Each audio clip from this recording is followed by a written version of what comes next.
Perguntar não ofende. Estamos de volta aqui. Hoje é 29 de março de 2026. Ainda as voltas com várias questões de repercussão mundial, mas hoje queremos falar de uma das raízes desse problema, ou desses problemas, que é o papel da mídia.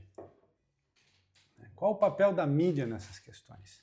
Seja a pandemia, seja o Epstein, ou sejam as guerras, não só essa agora no Irã, a mídia sempre teve um papel fundamental que fez com que essas decisões, essas medidas, essas tragédias se tornassem possíveis. A mídia sempre foi cúmplice delas. A gente teve na pandemia, a mídia fez a grande propaganda para causar o pânico, que depois justificou as medidas que vieram em seguida. No caso Epstein, a mesma coisa, a mídia fez o terror. Justificou, cozinhou, dizia que ia ter a lista do Epstein por anos. E agora, quando a lista saiu, o que mais me choca é que ninguém foi punido. Tirando a ex-companheira do Epstein, a Ghislaine Maxwell, que está na cadeia, ninguém mais dos teta, dos algozes dessa trama. E a guerra, mesma coisa a guerra, não só a guerra agora do Irã, que é mais ou menos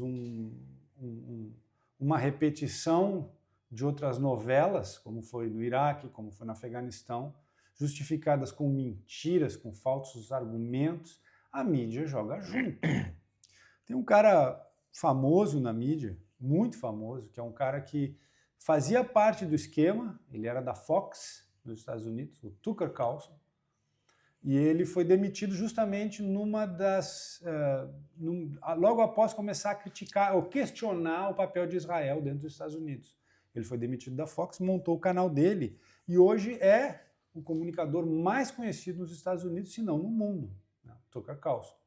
E ele faz o seguinte, ele levanta a analogia daquele filme Don't Look Up, com o Leonardo DiCaprio, Não Olhe Para Cima, Sim. Que ali naquele filme aparece bem como a mídia, ela faz parte do esquema. Os grandes jornalistas, os grandes comunicadores. Ele fala, o Tucker Carlson, ele defende que a mídia ela trabalha como uma entidade que hoje promove o que se chama tribalismo, que é o que controla, na verdade, o grande discurso das pessoas que têm destaque na mídia. Que, na verdade, na opinião deles, são fraudes. Essas pessoas que falam na grande mídia são grandes fraudes. Não é diretamente uma fraude, sim, elas fazem parte do sistema. Essas grandes... O conjunto de aglomerado de empresas que fazem parte das empresas de mídia, elas pertencem a pequenos grupos, quando não a só um grupo, ou uma família, vamos dizer assim. Que são funcionários que recebem um dever, eles têm que cumprir uma obrigação. E é ditado dessa forma. Você tem que falar dessa forma, falar sobre isso, e com esse tom, e o assunto é esse, vai ser mantido dessa forma, e nós queremos a opinião pública direcionado nessa direção. Tu acha que tem um plano desse nível assim? Ou vem uma coisa mais sutil do que isso? Não, dessa forma, nua e crua. O cara com medo de perder o emprego, ele cumpre o papel. O jornalista, sim. Sim. Porque você tem... Imagina você mesmo numa situação dessa. Pai de família, você tem suas obrigações de marido, de levar o sustento para casa, escola de criança, que suas crianças vão receber uma educação de boa qualidade. Você está num colégio bom, custa caro, plano de saúde, estrutura, custo de vida familiar, você tem um custo fixo gigantesco. E você recebe a obrigação, olha só, a notícia vai ser dada dessa forma. Independente se você pensa de forma diferente. Você pensa nas tuas contas que você tem que pagar, e você acaba meio que, ok, vou dar a notícia do jeito que estão mandando eu dar. ou, né, dando a melhor maquiagem possível para dar a notícia, porque você tem várias formas de se colocar a mesma notícia. E essas ordens que vêm lá de cima, né, de quem é o dono, não é de direção, não é de diretor, não é de redator, e sim do dono. O dono dá a ordem. E agora vai ser dessa forma.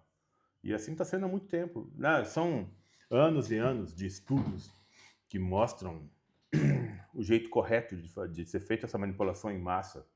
Né? É um grande esquema. Sim, sim. Esses estudos já existem, já foram colocados em prática, foi corrigido erros para fazer da melhor forma possível. Mas no nível E conseguem. Mas no nível pessoal sempre teve, digamos assim, dissidentes, né, como o próprio Tucker Carlson. Ele se refere a esses caras como... Tanto é que ele foi retirado do MAGA. Né? Exato. Mas ele conseguiu dar a volta por cima. Tanto que ele fala hoje assim, ele diz assim, ó, são fraudes. Além do dinheiro, são burocratas liberais. Assim, ó, pessoas medíocres que só se preocupam com a própria posição. Ele diz mais, qualquer crítica às instituições precisa ser rejeitada, pois eles fazem parte dessas instituições. Uhum. Entendeu? É um esquema, digamos assim, um sistema que mesmo que saia, tem vários caras que saíram, várias pessoas, não só nos Estados Unidos, na Alemanha tem assim, a gente conhece o Ken Jebsen. Sim, que a partir de um certo momento eles acabam começando a pensar de forma independente, a falar de forma independente. Aí você tem pessoas que se identificam com a forma como essa pessoa fala. Se identifica com aquilo e você consegue trazer para si Anhänger. Anexo? Não, pessoas. Sim. Né, seguidores. Seguidores para você. E quanto mais relevante você se torna, mais prejudicial você se torna também. Uma pessoa que tem 1 trilhão de seguidores, de pessoas que acompanham o que você faz e dão credibilidade naquilo que você fala, você se torna um problema para o sistema. Se você não faz parte dele. Se você começa a pensar em exatamente. Se você faz parte dele, ótimo. Se você patrocínio, todas as portas estão abertas e serão abertas para você. Agora, a partir do momento que você tem um número de seguidores grandes, como foi só uma metáfora, né, de 1 bilhão, 1 trilhão. Porém, quando você tem um número grande de seguidores, você tem uma capacidade de direcionar pensamento, as pessoas se identificam com você, você tem uma opinião correta, você é uma pessoa correta, você representa a credibilidade e você não passa a não fazer parte do sistema, você começa a pensar de forma independente, você entendeu como ele funciona e você quer jogar contra, você torna um problema para eles. E vão fazer de tudo para tirar você dali. Mas hoje tem mais gente assim. Tem mais. Parece que tem uma consciência. A pandemia foi um marco que causou quase que uma onda. Eu não diria só a pandemia foi o ponto, porém, o que proporcionou isso foi a liberdade nas redes sociais. A internet, no caso. A internet. Esse acesso à rede, à internet, à rede social. Eu como jornalista, hoje identifico... Foi isso que começou a abrir todas as portas de conexão. Né? Que você teve a oportunidade de conhecer pessoas que você estava na dúvida, aquela pessoa explicou para você de uma forma simples o que está acontecendo e você tinha um mínimo de inteligência ou capacidade de assimilar aquilo e percebeu, não, é exatamente isso, pronto. Aí você se informou e vai se informando, hoje você tem uma quantidade de pessoas informadas muito maior do que há 10 anos atrás e muito maior ainda do que há 20 anos atrás. Informaram no sentido de saber o que o sistema está fazendo. O sistema é esse aglomerado de empresas que querem direcionar... Não só empresas, entidades. Sim, são entidades. Empresas é porque elas são de primeiro escalão. É elas que transportam a propaganda, mostrando para você que é importante você agora usar o protetor solar, por exemplo, porque o sol é um vilão. Esse tipo de coisa. Mas isso está cada vez mais sendo contestado, é isso que você está falando. Eu vejo muito mais gente, eu como jornalista, eu vejo hoje muito mais gente contestando e tendo consciência do volume de manipulação e mentiras que são hoje propagadas dentro dessa mídia tradicional, dos grandes canais, né? Seja no Brasil, seja nos Estados Unidos, nas grandes redes, seja aqui na Alemanha.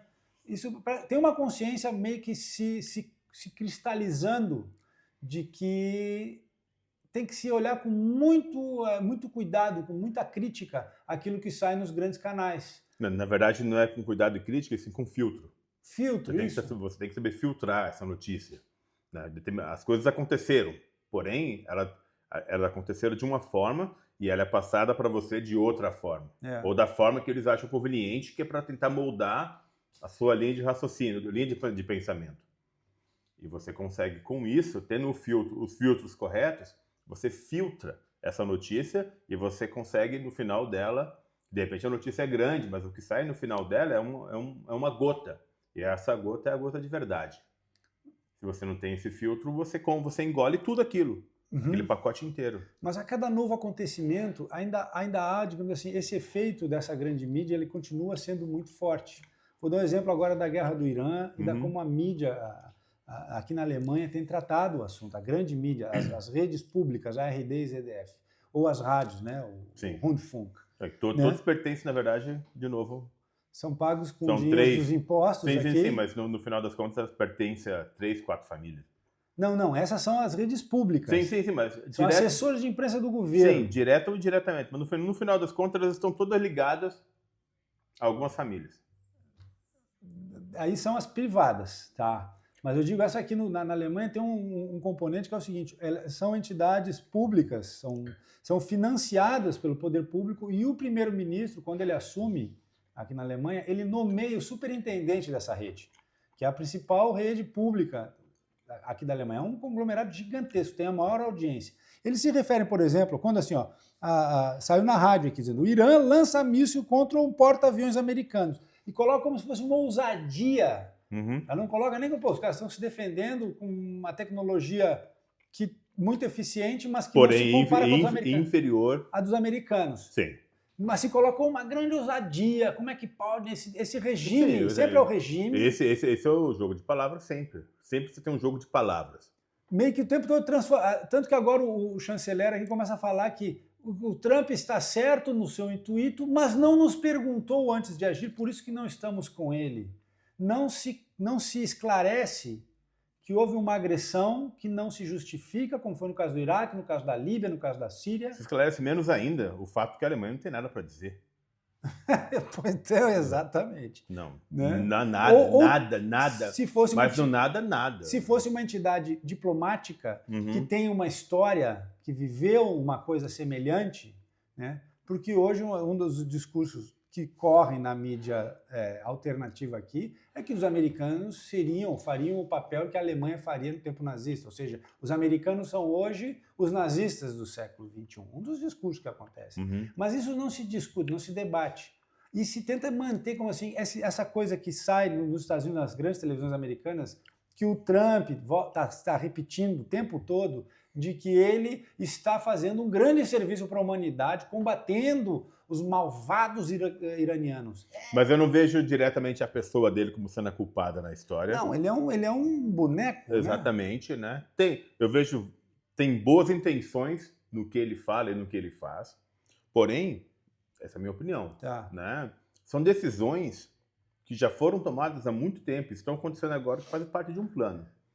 Tudo que está acontecendo tem uma sequência que faz parte de um plano. Perfeito. Plano de quem? Não sei. Pois é. Não faço ideia. Quem sejam as pessoas que estejam planejando isso. E o porquê? Menos ainda. Mas eles têm um plano para isso. Por isso que acontece da forma que acontece, da sequência que acontece. Mas eu acho que a guerra nunca pode ser um bom plano, né? Não é pra gente, mas para quem vende arma é. Bom. Você pode ter certeza que quem vende arma está muito satisfeito com o que está acontecendo. Então, não há nenhum ponto de reclamação em lugar nenhum. A pergunta é, será que alguém da indústria, da mídia, grande mídia, da mídia mainstream, dos grandes canais de televisão, rádio, está ganhando alguma comissão da indústria de armas para falar o que fala? Você não precisa ganhar. Se uma indústria que produz arma, eu possuo ela, tenho um capital gigantesco, eu posso possuir também empresa de televisão, posso possuir jornal, posso possuir o rádio, eu possuo todas. Elas não têm que falar nada, eu sou o dono de todas. Mas isso tipo assim, é como uma contradição dentro do discurso de democracia. Mas é a realidade do mundo. O mundo é assim. Um mundo salafrário. O mundo sempre foi o mundo. Vivemos num mundo salafrário? Sim. O salafrário tem uma palavra um pouco mais, até um pouco mais... Leve. Leve para o que o mundo é. Aliás, não é nem o mundo, é o ser humano. A gente ri, mas de tristeza, né? Sim, porque tem tudo para ser perfeito. Tudo. É tudo. verdade. Né? Mas não é, não foi e nunca será. Porque a gente tem um fator humano na história. Você tem uma porcentagem pequena, proporcional a um todo, que é capaz de fazer isso. A maioria não consegue. Né? É do ser humano. Ela precisa ser liderada, ela tem que ser direcionada. Poucas pessoas têm essa capacidade de pensar de forma independente.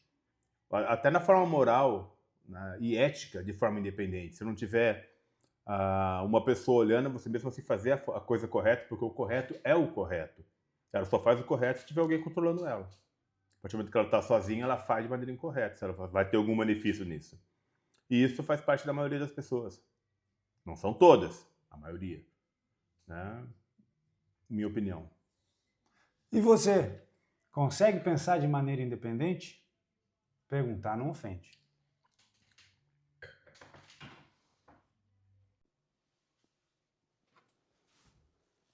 E aí, gostou das perguntas? Participa com a gente. Manda tuas perguntas, suas questões no comentário. E se quiser apoiar o trabalho, compra um livro da gente. Tem o link do site aí na descrição do vídeo. E lembra, perguntar não ofende.